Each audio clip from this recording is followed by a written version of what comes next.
warahmatullahi wabarakatuh. Kami dari kelompok 1 akan menampilkan video wawancara dengan tema Akhlak terpuji, yang mencakup nilai, jujur, sabar, dan amanah. Semoga video ini dapat memberikan wawasan dan inspirasi bagi kita semua untuk menerapkan akhlak mulia dalam kehidupan sehari-hari. Terima kasih. Halo guys, kami sudah berada di lokasi Fakultas Tarbiyah. Jadi sebelum memulai wawancara pada hari ini, kami harus mencari narasumber terlebih dahulu. Check it out.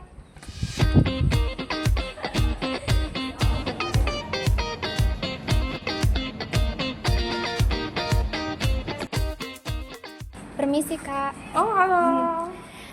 Boleh minta waktunya sebentar kak? Boleh, tapi untuk apa ya? Wawancara dari salah satu tugas mata kuliah kami kak. Oh, tugas mata kuliah. Prodi apa kalau boleh tahu? MPI kak. Oh, MPI. Iya. Boleh. Berapa lama? Sekitar 5 menit kak. 5 menit. Oke, di dalam aja ya kalau Iya. gitu. Oke, ayo. Terima kasih kak.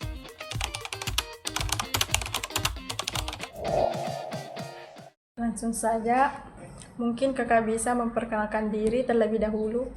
Iya baik, kakak namanya Yuliana, boleh dipanggil Kak Yuli, bisa juga Ibu Yuli. Jadi kakak sekarang itu sebagai CPNS dosen di IAIN Bone, tapi untuk setahun ini sebagai staff di Prodi PGMI gitu. Baik kak, mungkin langsung saja ke pertanyaan pertama itu. Sebelumnya, apakah kakak pernah mengalami masalah atau musibah yang benar-benar menguji kesabaran? Nah, bagaimana cara kakak mengatasi hal tersebut? Ya betul, kalau berbicara soal musibah atau masalah itu kayaknya tidak kita alami di dalam hidup kita ya masing-masing, mulai dari kita sekolah, baik itu kuliah, baik itu problem saat kita menempuh pendidikan atau problem internal kita di keluarga, itu banyak. Mungkin salah satu contohnya yang pernah saya alami itu, kalian pasti tahu bagaimana sulitnya kita di Indonesia itu mencari pekerjaan, iya kan? Mulai dari kakak mendaftar di sini, bahkan ada beberapa kampus yang tidak menerima kakak untuk mengajar. Bahkan yang paling agak sedikit bukan mengecewakan sih, buat sedikit nyes gitu di hati. Kemarin itu kakak kan mendaftar dengan beberapa teman kakak dan memang beberapa yang mau diterima dan ternyata yang tidak diterima di antara teman-teman kakak itu cuman kakak saja yang diterima begitu. Jadi kayak mungkin di umur-umur seperti kakak pasti berpikir apa yang salah, apa yang berbeda dengan saya dan teman-teman begitu. Tapi kan kembali lagi kita tanamkan pada diri kita sabar, kita tanamkan pada diri kita bahwa ini kita juga bakal ada waktunya nanti, seperti itu. Jadi kakak berusaha sabar dan mencari tahu apa kekurangannya kakak meningkatkan lagi kemampuan dan kompetensi kakak, seperti itu. Pertanyaan kedua, bagaimana cara kakak menghadapi musibah tersebut dengan bersifat sabar? Iya, kembali lagi. Kemarin kan kakak sempat struggle ya, begitu. Kenapa belum keterima kerja begitu. Tapi kembali lagi kakak sabar, berdoa, kemudian menggali potensi, mengupgrade diri, belajar, mencari peluang kesana kemari di mana kakak bisa mendapatkan peluang-peluang tersebut begitu. Jadi sekali lagi bukan hanya sabar saja yang perlu kita lakukan ya. Kita harus berdoa juga, melakukan usaha juga, karena kalau kita cuma setakat bersabar dan berdoa tanpa ada hal yang kita lakukan selanjutnya, itu juga tidak bakalan bisa terwujud apa yang kita mau begitu. Nah, bagaimana manfaat yang kakak rasakan saat bisa mengontrol emosi dalam menghadapi masalah? Lebih ke kakak lebih tenang begitu. Kalau misalnya kayak sabar atau seperti itu ya, kita emosinya lebih terlatih, kak, lebih seperti kayak dari sabar itu kita paham bahwa tidak semua hal itu bisa kita dapatkan begitu, tidak semua hal bisa kita gapai begitu. Jadi kita perlu bersabar dan menunggu. Ada satu hal yang paling kakak percaya itu bahwa kita semua itu pasti punya gilirannya. Bunga aja punya waktu untuk mekar begitu. Jadi kita semua harus paham, maksudnya harus menanamkan dalam diri kita bahwa ada suatu waktu yang di saat kita itu bisa mendapatkan apa yang kita inginkan, mencapai yang kita inginkan dari sabar tersebut. Gak ada yang instan begitu. Baik, terima kasih atas kesempatan yang diberikan, Kak. Iya, sama-sama.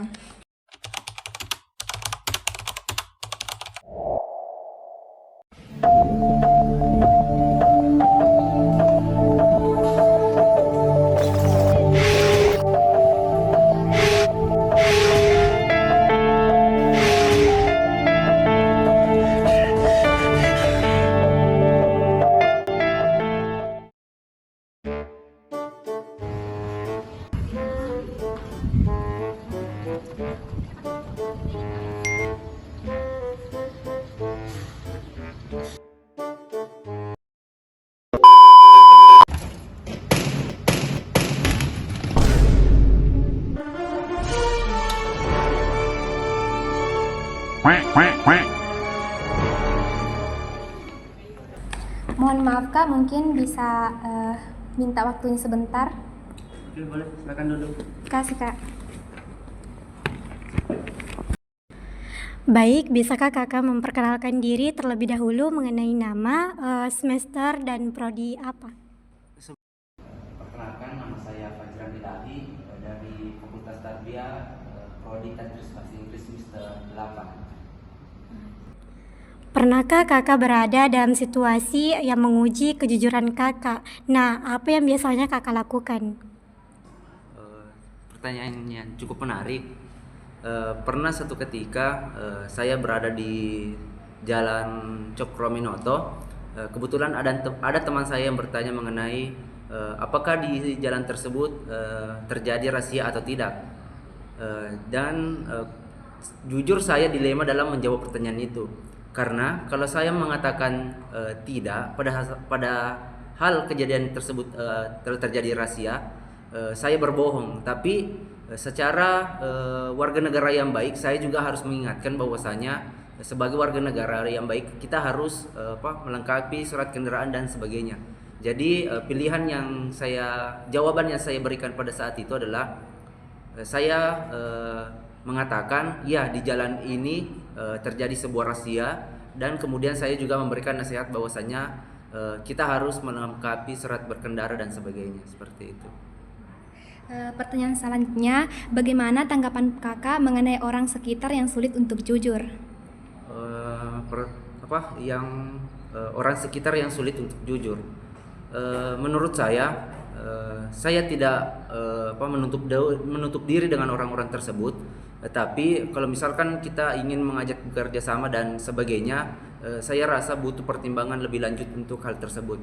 Karena kalau misalkan kita mengenal orang tersebut dari awal sudah tidak jujur, maka akan sulit untuk bekerja sama dengan baik nantinya, seperti itu. Jadi pertanyaan terakhir, bagaimana akibatnya kalau seorang mahasiswa yang terbiasa tidak jujur? Oke, banyak sekali dampak negatif yang kita rasakan kalau misalkan ada seorang yang tidak jujur.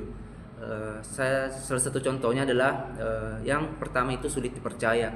Jadi ketika kita sudah kehilangan rasa kepercayaan terhadap teman, itu akan membuat kita meskipun yang disampaikan adalah sebuah kebenaran, kita akan ragu-ragu dalam mempercayainya, seperti itu kalau dari saya. Terima kasih Kak atas waktunya yang telah diberikan. Itu saja dari kami. Sekian, wassalamualaikum warahmatullahi wabarakatuh. Waalaikumsalam.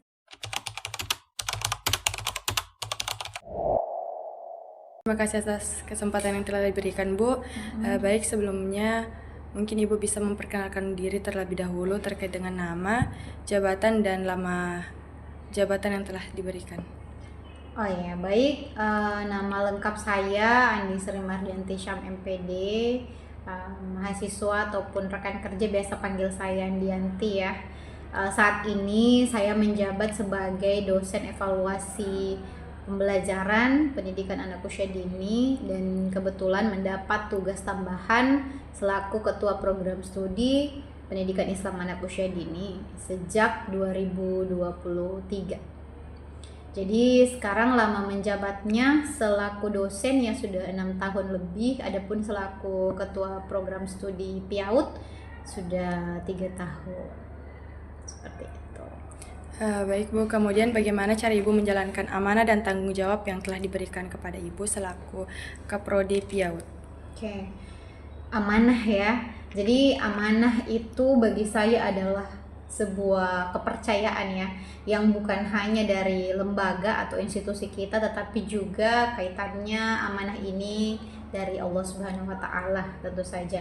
Maka cara terbaik untuk menjalaninya adalah dengan niat yang lurus ya, dan juga komitmen profesional yang tinggi. Dalam konteks saya selaku dosen, pertama ya, amanah itu saya jalankan dengan memastikan bahwa proses pembelajaran itu berlangsung adil, transparan, dan edukatif gitu. Jadi apa yang saya sampaikan ke mahasiswa itu betul-betul apa yang sesuai saya rencanakan gitu. Terus pembelajaran itu bukan sekedar proses administratif saja, tapi saya berupaya agar evaluasi ini bukan hanya menghakimi mahasiswa, tetapi juga sebagai sarana reflektif yang menumbuhkan tanggung jawab dan kesadaran sendiri gitu. Sementara selaku peran saya ya sebagai ketua program studi, saya melihat amanah ini sebagai tanggung jawab kepemimpinan akademik dan juga moral. Jadi awal saya menjabat itu program studi PIAUD itu masih terakreditasi C ya. Saya mengambil amanah tersebut dengan seluruh konsekuensinya. Saya harus bekerja keras untuk menaikkan akreditasi ini. Jadi dari C ke unggul itu saya anggap itu sebagai tanggung jawab saya ya, secara akademik maupun moral. Jadi saya harus memastikan bahwa visi program studi itu berjalan dengan baik, bukan hanya akademiknya tapi juga keislamannya. Jadi secara sederhana, kunci bagi saya untuk menjalankan amanah dengan baik adalah integritas yang kuat, komunikasi juga, dan juga kesadaran spiritual. Bahwa setiap keputusan yang kita ambil, baik itu saya selaku dosen, apalagi saya sebagai ketua prodi, itu akan dimintai pertanggungjawabannya. Bukan hanya oleh manusia atau pimpinan saya, tetapi juga akan dimintai pertanggungjawabannya di akhirat, insya Allah oleh Allah Subhanahu wa Ta'ala. Seperti itu sih. Menurut Ibu, apa tantangan terbesar dalam menjaga amanah dan bagaimana cara Ibu mengatasinya? Kalau menjaga amanah sih bagi saya tantangan terbesarnya adalah bagaimana menjaga konsistensi antara nilai dan tindakan. Jadi kadang apa yang ingin kita lakukan gitu ya tidak sesuai dengan tindakan yang terjadi. Niatnya ke kiri malah perbuatannya ke kanan gitu ya. Nah, bagi saya cara mengatasinya, dan ini sering saya sampaikan juga ke mahasiswa, yang pertama adalah refleksi dulu spiritual. Sebagai dosen evaluasi, saya itu paling sering melakukan refleksi itu. Jadi saya sering sampaikan ke mahasiswa bahwa setiap hari, setiap masuk ke kelas, perbaharui lagi niatnya, upgrade lagi niatnya, bahwa hari ini saya mau belajar karena apa, hari ini saya mau kuliah karena apa, dan untuk siapa, itu setiap hari harus diperbaharui. Karena kadang kalau kita tidak jaga niat itu, kadang itu tadi yang saya bilang, jadi ke kanan, jadi ke kiri gitu ya, tidak konsisten. Jadi kita berusaha untuk menata kembali niat dan tujuan setiap kali merasa lelah atau terbebani sama amanah yang diberikan gitu. Terus yang kedua adalah manajemen waktu dan prioritas. Jadi memang harus ada pembagian yang jelas semua tugas-tugas yang kita laksanakan, baik itu selaku dosen dan juga sebagai ketua program studi. Jadi semua tugas itu bisa terlaksana tanpa mengorbankan kualitasnya. Terus yang ketiga adalah kolaborasi dan delegasi. Jadi karena banyaknya tugas, tidak mungkin kita kerjakan sendiri, kita punya tim gitu ya. Jadi amanah yang besar ini tidak bisa dijalankan sendiri, ada tim, harus ada sinergi, kolaborasi untuk saling menguatkan sehingga pekerjaan semua jalan gitu ya. Jadi saya juga selalu mengingat pesan Rasulullah bahwa amanah adalah tanda keimanan katanya. Betul enggak ini mahasiswa? Akidah akhlak. Ya, amanah adalah tanda keimanan katanya. Maka menjaga amanah itu bukan hanya tugas profesional ya, tetapi juga dijadikan ladang ibadah, ladang pahala sebagai pembuktian dari keimanannya kita. Saya melihat amanah sih seperti itu. Baik, mungkin cukup buat terima kasih atas waktu yang telah diberikan. Sama-sama. Sombong amat. Sombong amat.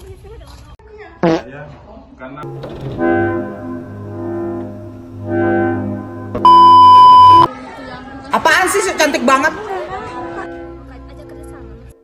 Apa gue injek aja ya kepalanya? Enggak deh, enggak. Apa gue tonjok aja? Ay, Nur, biar gila-gila pemeto nila. Na mendukung mereka mereka ipo dipakai. Guys, sebelum kita mengerjakan tugas ini, kita cari narasumber. Oh, kok bisa spill skincare-nya kakaknya? Cantik banget alisnya. Oh my god. Wow. Alisnya cetar banget.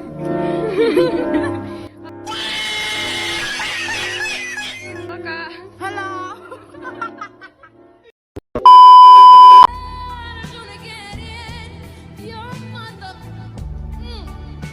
Tolong, kaki saya sakit.